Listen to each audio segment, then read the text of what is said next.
तर जीएसटी लागू होण्यापूर्वी बाजारामधली स्थिती नेमकी काय आहे हे आम्ही जाणून घेतलं। रत्नागिरीमधल्या ऑटोमोबाईल इंडस्ट्रीतल्या परिस्थितीचा आढावा घेतला आमचे प्रतिनिधी सचिन देसाई यांनी।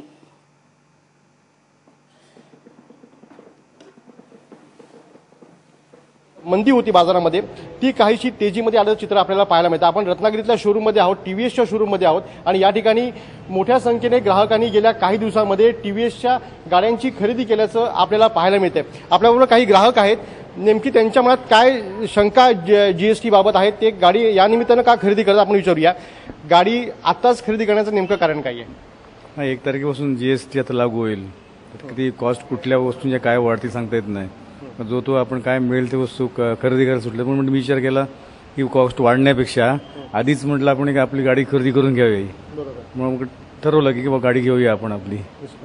सर्वसामान्य ग्राहकाच्या मनातली ही शंका आहे की जीएसटी लागू झाला की गाड्यांच्या 2 व्हीलर्स किंवा 4 व्हीलर्सच्या किमती वाढतील, अशी भीती ग्राहकांच्या मनामध्ये होती। त्यामुळे आणखीन 2 किंवा 3 महिन्याने जे ग्राहक गाडी खरेदी करणार होते ते 30 तारखेपूर्वीच शोरूममध्ये पोहोचले आणि त्यांनी गाड्यांची खरेदी सुरू केली। या शोरूमचे मालक जे टीव्हीएसचे मालक आपल्याबरोबर आहेत, शेठ गेल्या काही दिवसांमध्ये मार्केटमध्ये काय नेमका फरक पडलाय जीएसटीच्या निमित्तानं? तुमच्याकडे जे ग्राहक येत आहेत त्यांच्या मनात नेमका काय शंका होत्या?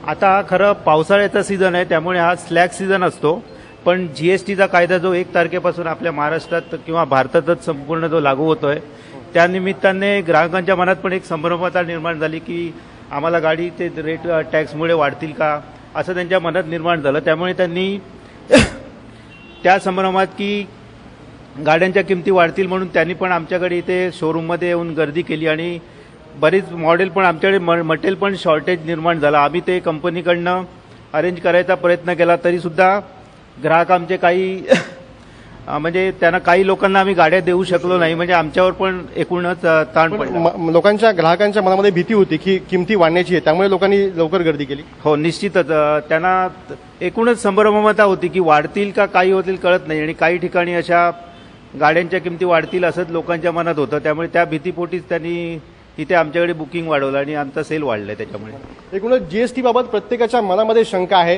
कुठच्या वस्तूंच्या किमती वाढतील, कुठच्या वस्तूंच्या किमती कमी होतील, याबाबत लोकांच्या मनात शंका होती। दुचाकी आणि 4 चाकी यांच्या किमती वाढतील या भीतीनं ग्राहकांनी गेल्या काही दिवसांमध्ये या शोरूम्समध्ये गर्दी केली आहे आणि जो नियमित सेल असतो त्यापेक्षा 1.5 पटीने अधिक सेल वाढल्याचं चित्र गेल्या काही दिवसांमध्ये पाहायला मिळतंय। कॅमेरा पर्सन उमेश सावंतसह सचिन देसाई, एबीपी माझा, रत्नागिरी।